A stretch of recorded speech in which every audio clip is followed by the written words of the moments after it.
Detroit, I introduce you to Yvonne and Horace III's daughter, the chosen one, the purveyor of progress and inclusion, the arbiter of Detroit's future, the one who will go down in the annals of history as Detroit's most consequential woman and mayor. Detroit, get on your feet, make some noise, and put your hands together if you're ready for leadership you can feel. Give it up for the mayor-elect, Mary Sheffield.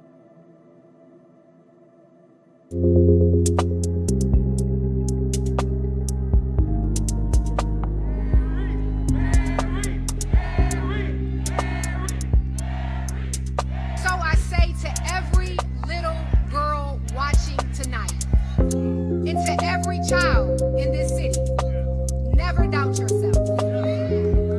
You are gifted. And if you believe and truly believe, all things are possible. Welcome back to the South End Podcast. My name is Johnathan Shephard, and I am ecstatic to have you guys listening today. If you don't know what the South End Podcast is, it's brought to you by Wayne State student publication, The South End, where we serve the university students and the surrounding area through our honest journalism. And through our hopes, we educate the men and women shaping a better Detroit. I want to take a quick second to congratulate Mary Sheffield on her historic election night, her historic election run. The first woman of color at that, to be elected. And it has me wondering, what exactly does that mayor seat look like? What does the job entail? What do they do? So to answer that question today, I figured we ask somebody who sat in that seat. Today we're going to be sitting to another Wayne State. We're going to be talking to another Wayne State alum. We're going to be talking to the former Detroit City Council president, a former executive director of Habitat for Humanity and Detroit Future City, and the 73rd mayor of Detroit. Today we're going to be talking to Ken Cockrel Jr. Thank you so much for coming on today, sir. Yeah, good morning. It's always a pleasure to come back to Wayne State University. I'm an alumni from here, so. It's always great to have you. So in the South End fashion, I'm gonna take it all the way back to our first episode where me and my co-host Loraine talked about what a future of a better Detroit looks like. And when we say what the future of a better Detroit is, what do we see? What are some notes from a future Detroit that you would take? Me personally, we talked a lot about the insurance rate in Detroit and how it's extremely high, and I think in a better Detroit that goes a little bit lower. In your eyes, what do you think a better Detroit entails? Yeah, well, I definitely agree with you on the insurance issue. I've got, my wife and I, we have 2 cars, and then our youngest son, he just bought his first car about a year or so ago, and he's on our insurance, and then add to that our house. So we probably have one of the cheaper rates that you can get, but it's still pretty high. So I do know that Mayor Duggan definitely tried to address that repeatedly during his tenure as mayor. What makes it difficult, though, is ultimately in order to pursue meaningful insurance reform, and when I say meaningful, I'm talking about reduce the rates, it requires state legislation, and getting through the legislature has been tough.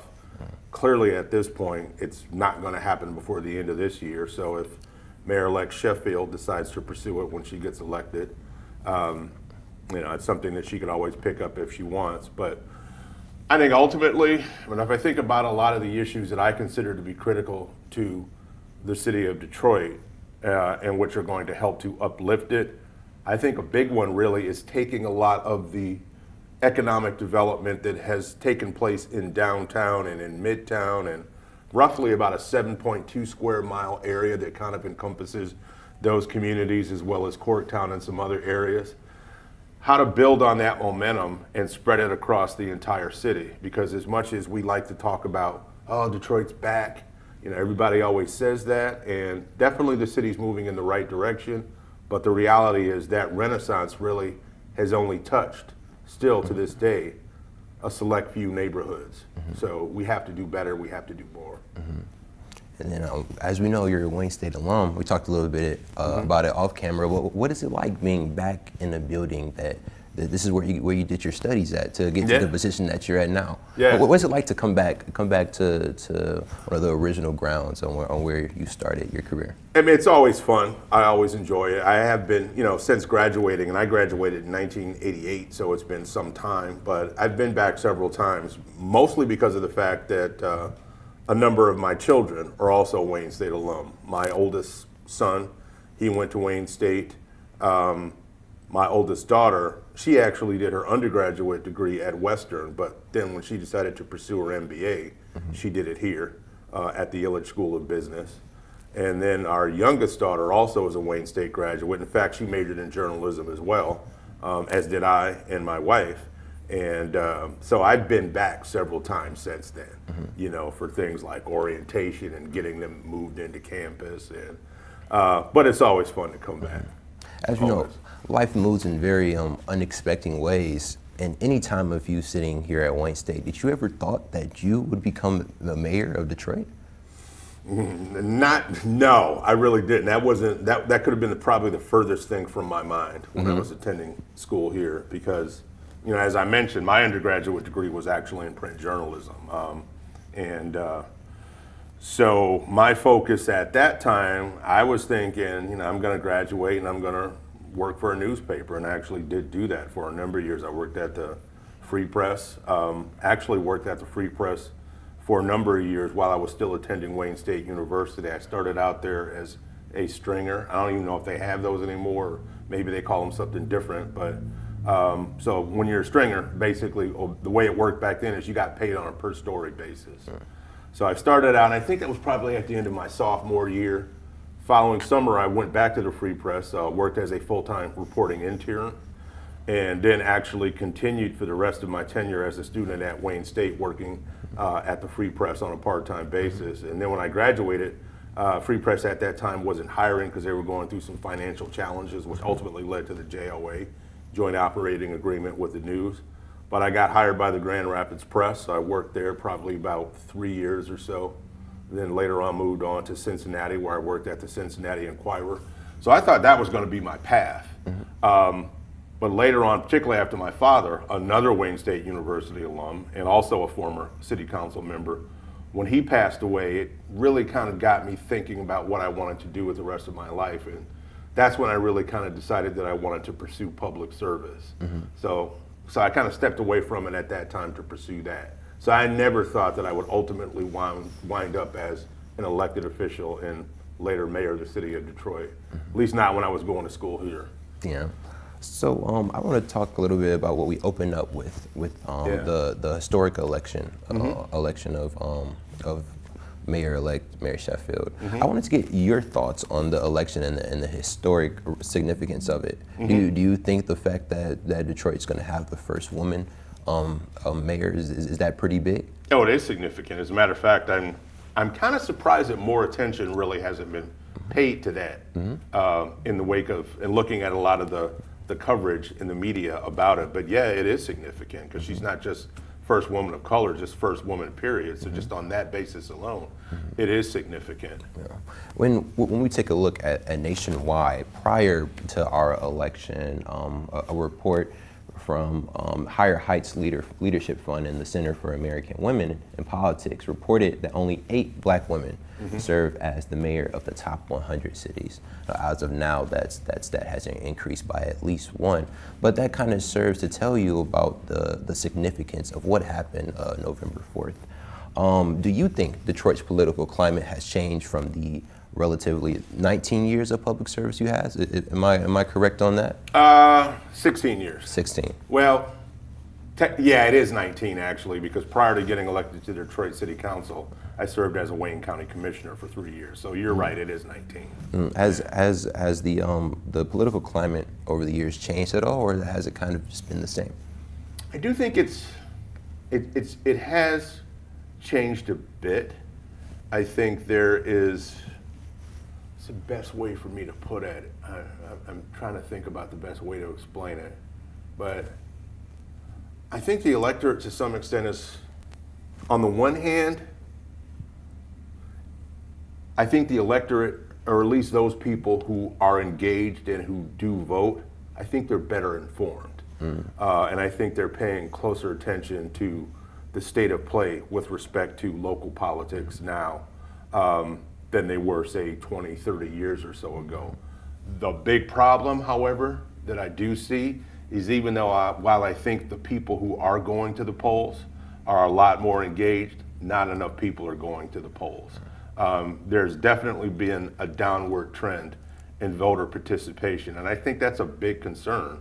It should be a big concern to Mayor-elect Sheffield and really any elected official and just people in general. Even if you look at the last presidential election, which was, I mean, huge. I mean, you can't get any bigger than a presidential election.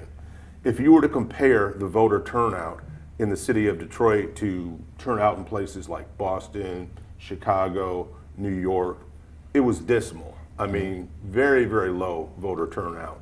And even in this year's local elections, still relatively low. So you've got a lot of people who, for whatever reason, I think have checked out.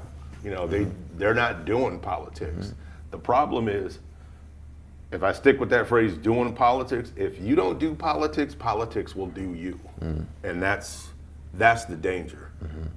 Do you have any theories into why voter turnout rate is so low? I mean, this is a problem that we talked on the podcast at least more than once. But I wanted to get your ideas. Is there any specific reason you think people aren't coming out to the polls? Is it a lack of trust in local government? Is it people just not being informed as they used to be? Just what do you think? Well, I think one of the answers is I think what you just said. I do think that there's a lack of trust, but it's not only in local government. I think it's just a lack of trust in government in general. I mean, people don't trust. They don't trust city politics. They don't trust county politics. They don't trust state. They don't trust federal politics. So a lot of people have just kind of chosen to disengage, and I think they feel their vote doesn't make a difference. It doesn't have an impact, so why bother? How you correct that, I don't know, but we definitely have to work on it. Now, I have a question for you. Do you know what you, Mary Sheffield, Louis Mariani, Frank Cousins, John C. Lodge, William Richard, and William C. Duncan all have in common? I'm guessing that we're all Wayne State alums. Oh no, I wish, but I was wrong. I wish, but looking back at Detroit's mayoral history, these are several accounts of individuals who've previously served as the city council president before serving mayor. I want to ask you: do you think the city council president, just having being in that role, gives you a unique perspective that strengthens your mayoral role or anything significant as far as the mayor's seat? Or? Oh, absolutely. And to be honest, I'll be candid saying I voted for Mayor-elect Sheffield in the primary and then again in the general election. And the reason why is because it gives you a certain level of experience that people who have never served in political office and never worked for the city of Detroit don't have.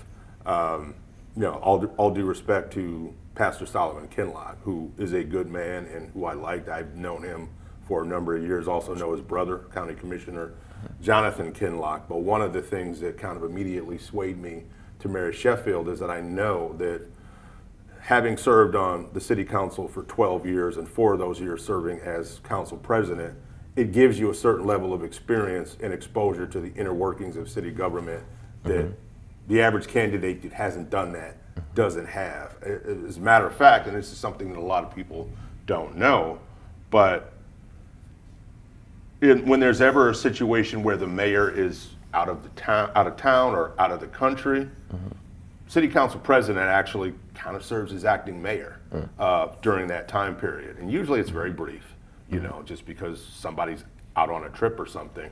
But if there's certain documents that need to be signed or certain decisions that need to be made affecting city government, the administration comes to the city council president because they're serving as acting mayor during that period. So that alone kind of gives you exposure to certain things that somebody else is just not going to get. And I'm sure, because I had to deal with that quite a bit when I was council president, and I know that Mary Sheffield had to deal with it too. So it definitely gives you a leg up, I think. Yeah. Speaking on that, on having the the city council president fulfill the needs of the mayor, should the mayor not be able to. I feel like that's the perfect segue to talk about how you became mayor of the city of Detroit. Right.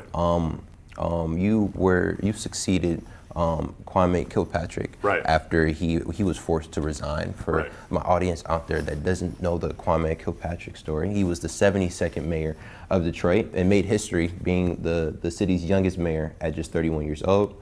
He had a 6-year tenure from 2002 to 2008 that ended in scandal after revelations of affairs with his chief of staff and a series of crimes, including fraud, assault, tax violations, and extortions, rocked the city and was reported nationwide. Kwame Kilpatrick served approximately 8 to 9 years in prison before his sentence was ultimately pardoned by President Donald Trump.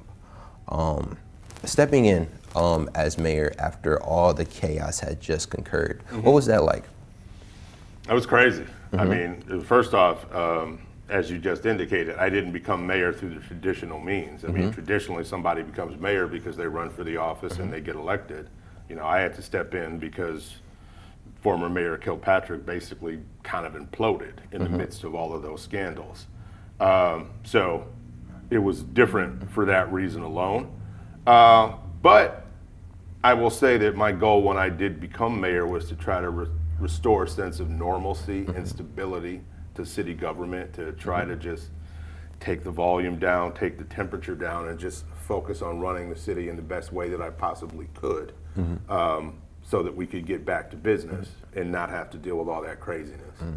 During all the chaos, did you know that most likely you were going to have to step in as mayor, or was it just a complete surprise? No, I definitely knew that it was a possibility. I mean, one of my staff members, I remember saying at one point, you're probably just a piece of paper away from being the mayor of the city of Detroit. And obviously the piece of paper came in the form of an indictment. So yeah, I knew and started thinking in terms of, okay, if it happens, what do I need to do? What do I need to be thinking about?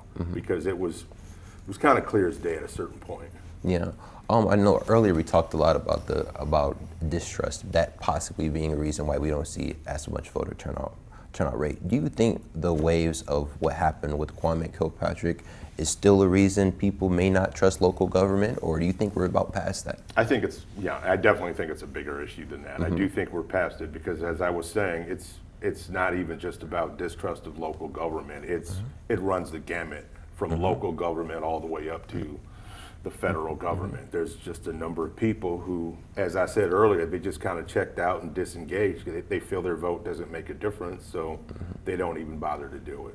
I don't know what it is. I think there's probably a number of things that are driving it, but I don't think it was the Kilpatrick thing. I think we're past it. I think it's a bigger issue than that.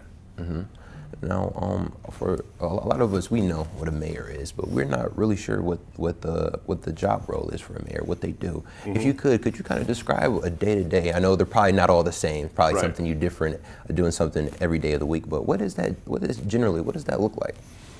Well, if you think about the role of the President of the United States, it is basically pretty similar to that. I mean, in the way that the President of the United States is the top and chief executive officer for the country, that is essentially what the mayor does. It's just very small scale.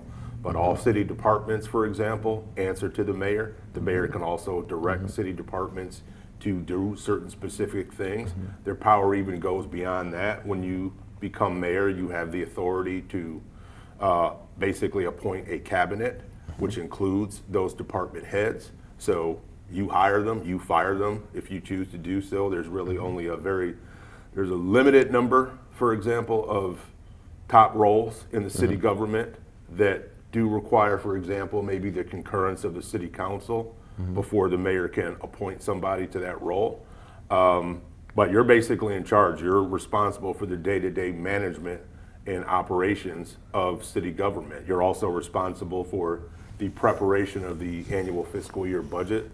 Detroit operates not on a calendar year budget system, but a fiscal year budget, meaning that the fiscal year for the city starts in July.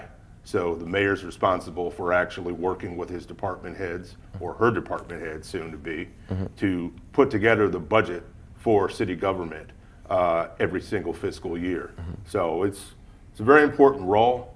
It can be crazy doing it though, because the thing is, it's the kind of job where you never know what you're going to walk into day to day. And what I mean by that is you can have your schedule all planned out, but something happens and then you have to respond to it and deal with it, and your schedule goes completely out the window. I mean, to give you an example of, some things that like personally I had to deal with. I remember one, and this was a Saturday, where I'm thinking, Saturday I can relax, hang out with my wife and with my kids, and you get a call early in the morning that there was a fire on the east side of the city of Detroit, and one of the firefighters actually fell through the roof while they were in the process of fighting it and was hospitalized. So you got to get up 5 o'clock in the morning, you go to the hospital. That's just kind of the thing that you do. It's about checking in on your people and letting them know that you're there and that you care about them, which is what I did. And that's typical of mayors, maybe, for example, to have to respond to and do something like that. Another example may be you think you've got your schedule all planned out for a Tuesday or a Wednesday, and then maybe you get the word that the city's bond rating has been downgraded. So you need to confer with your budget manager and with other people in your cabinet about how you're going to respond to that, how that maybe affects fiscal management, and then most likely also, maybe be in a position to respond to inquiries from the press about that, because that's going to be a story if something like that happens. So I say all that to say that you never know what every day is going to hold for you. It's definitely a job that keeps you on your toes. Is there much similarity between being the city council president and the mayor of Detroit? And the jobs are different. The jobs are different specifically because of the fact that it's different branches of government. When you're mayor, basically you're the head of the executive branch. You're the one that runs the executive branch. Again, you're the one that runs all of the city departments. City council is the legislative branch, and that's an important role too. But the legislative branch focus is really more about writing and passing legislation, or in this case, ordinances, because city government operates through the ordinance system. So if you want to make a change to, or want to create a new system or a new method of dealing with a certain issue, sometimes that requires a city ordinance. And that's legislation. So those are the differences. Based on your experience sitting in the mayor's seat and becoming mayor, right, what do you think Mayor-elect Sheffield has on her plate on to-do list, and what do you think that she'll excel on while being mayor in her first 100 days? Well, one immediate thing she's got on her plate right now, even before she takes office, is gearing up her team. Getting them ready, identifying people that she maybe wants to hire to be new department heads. Frankly, if I was her, I would look at it from this standpoint. I think Mayor Duggan did an outstanding job as mayor of the city of Detroit during the time that he was there. And he's got some good people in his cabinet. If I was her, I would not be looking to come in and like clean house and just fire all the existing department heads and replace them with new people. I would be taking a look at each department head, looking at what they bring to the table, and if they've been doing a good job, consider keeping them. I know for a fact that she is actually doing a national search to fill certain department heads, but I really do think that she would probably be well served if she considered keeping some of the people that are already in place and running departments in the city that have been doing a good job. Mayor Duggan actually did that, and when he came in, some of the people that wound up being department heads under his leadership were people that were already there. They were either running those departments, or in some cases, maybe they were in the department, but he elevated them and made them directors. So I would be looking to do the same thing. And we'll see what she ultimately does, but that's the way I would be approaching it. Because if you got good people already in place, I mean, national searches are good, and I know for a fact that she's probably going to have to make some appointments, because the reality is that there are some people that even if she wants to keep them, they're probably going to be ready to move on, either because they're ready to retire or maybe they just want to pursue another opportunity. But I would not be looking to clean house. I would be looking at the talent you already have on hand and seeing whether or not you want to keep some of it. Do you believe that there's a specific problems that she's already ready to tackle? And is there anything that she might run into trouble with? Yeah, well, so a couple thoughts. I know that one of the things that she emphasized pretty heavily during her campaign was the need for affordable housing in the city of Detroit. That's going to be a tough issue to deal with. And if I was her, to be honest, I would be thinking of this in a twofold way. It's not just about affordable housing, but it's also about uplifting people. And here's what I mean by that. I mean, and yes, it is true that in some areas of the city of Detroit, as the city continues to rise, property values are going up, and increasingly the story that we always hear is that certain housing is just unaffordable and unattainable to certain people, either because the rents are too high, or even if somebody's looking to buy, the prices that are basically the asking prices on a lot of houses are just unattainable to a certain amount of Detroiters. The issue, however, is that the city itself really can't do a whole lot in terms of creating affordable housing, because ultimately most of the people that are building new housing in the city of Detroit are private developers. Private developers want to make that money. And you don't make that money by building affordable housing. You make that money by building market rate housing, which is so much of what the housing that we've seen developed in the city is market rate housing. It's not affordable. So unless you're going to come up with some method to incentivize some of these developers to build more affordable housing, it's probably not going to happen. So I think part of the solution has to be, can we maybe create more job training programs or other programs that people can get into that positions them to make more money? Because the reality is, if you're better paid and you're making more money, affordable housing stops being an issue because you can afford to buy the house you want to buy. Or if there's a loft that you want to rent, you can afford it. So I think that's got to be a big part of it. And that's the one thing I haven't heard enough of, but that's got to be part of the solution, because the reality is that if people are making more money, then housing is automatically going to be affordable because they can just afford it. So that's got to be part of it. I haven't heard enough about that. I think she's going to recognize that pretty soon. The other big thing, though, is education. And that's always been a challenge because the Detroit public school system is a separate governmental entity. The city and the mayor have no control over it. So I know she said that she wants to have a liaison to DPSCD and wants to work better with them. But I think ultimately it may not be something that she wants to put on her plate because it's going to be a political third rail. But I think one of the questions that's really going to have to be looked at some point, and it's been done in other cities with varying levels of success, but at some point there's got to be a question of, should maybe the public school system actually be put under the authority of the city? Because the reality is, Detroit's population is increasing. It's drawing more people, but a lot of the people it's drawing are younger people.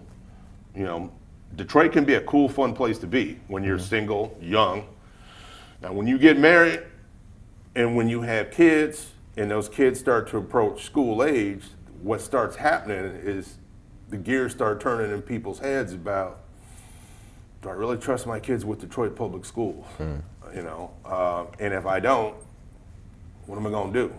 Put them in charter school, pay through the nose for a private school? What winds up happening is a lot of those people, and this has been an issue for years, is they leave the city. Because if they're not comfortable putting their kids in Detroit public schools, and they start doing the mental calculus of, hey, maybe it makes more sense for us to move to Royal Oak or Ferndale or Dearborn or Birmingham or whatever, someplace where I think my kids are going to get a better education, that's what a lot of them are going to do. So the question becomes, how high can Detroit rise if the school system is something that people don't have confidence in? And maybe the solution to that is put it under the authority of the city so that you can directly impact and influence the quality of that education and maybe improve it. Like I said, that's a political third rail. That's been talked about in the past. It was very controversial, but at some point the city's going to have to deal with it. Yeah. Something I want to touch on quickly that you mentioned was about Mike Duggan's staff and his administration. Do you have any thoughts about Mike Duggan running for governor? Yeah, I do.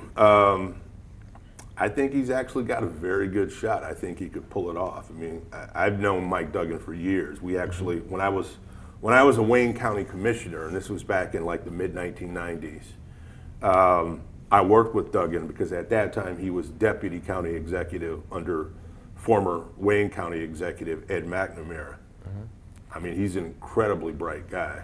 Now, I know a lot of people are like, well, why is he running as an independent? That seems crazy. But one thing I know about Mike Duggan is he doesn't do anything unless he's given very careful consideration to it. And I'm sure he's had pollsters look at what his prospects look like as an independent candidate. And clearly what they found is probably gave him the confidence to say, yeah, I could do this and this is how I need to do it. So I think he's got a very good shot. I think he could very well pull it off. I mean, the one risk, obviously, is that by running as an independent, you're kind of in the middle of the road. And the danger of being in the middle of the road is you get hit by traffic coming from both sides, because he's upset a lot of Democrats who feel like he's betrayed them. Because historically he has been a Democrat and has run as a Democrat for all of the positions that he wound up serving in. So a lot of Democrats don't like what he's doing and are angry at him. But by the same token, I also know that there are a lot of Republicans who are going to be like, well, he's running as an independent, but he's really a Democrat. He's just running as an independent so he doesn't have to run as a Democrat, because Democrats aren't popular right now. So I'm not going to vote for him, because I know he's really just a Democrat in independent's clothing. But I'm hearing from a lot of people who are saying they're going to vote for Duggan. So I think he's got a good shot. Looking back into your career as mayor, is there any lessons you've learned or reflections on leadership that you have? Yeah. I mean, you got to remember, I was mayor only for a brief period of time because of the circumstances under which I became mayor. But the one thing that I would definitely say that I've learned is as high pressure as the job can be, and as much as there are going to be times where you feel like you got to make a decision, you got to make it really quick, it's probably a good idea to take a little bit of time and reflect. You know, sometimes even sleep on things before you actually make a decision, because snap decisions sometimes wind up not being the best decisions. As we close, we all know that Thanksgiving is around the corner, and I thought it was a perfect opportunity to ask you, what are you most thankful for from the city of Detroit? From the city, what am I most thankful of? It's an interesting question. I mean, I think I'm just most thankful for the city. I mean, because when I think about what I'm most thankful for, obviously it's my health and the health of my wife and my children. But when I think about what I'm most thankful for from the city itself is the city's resilience. The fact that, you know, Detroit's a different kind of city because there really is kind of a never say die attitude here, and I'm thankful for that. And I gotta know, what's the go-to dish on Thanksgiving Day? We're getting some macaroni, we're getting some ham, some turkey. It's the turkey. You know, we host every year. And my wife doesn't mean turkey, so yeah, it's the turkey. And I'm not even a big turkey fan, but the way she does it, yeah, chef's kiss. See, you're making me hungry right now. Well, I just want to thank you again for coming on today. We really appreciate it. No problem. I want to thank you guys for listening. I just want to say I appreciate you guys taking the time out today to tune into the South End podcast. But we're not done yet. As we conclude this season, we get ready to start another one with a whole new concept of ideas and just new things to come. So please stay tuned. We got some great stuff coming for you. Once again, my name is Johnathan. I'm your host, and thank you for watching the South End podcast. We'll catch you guys next time.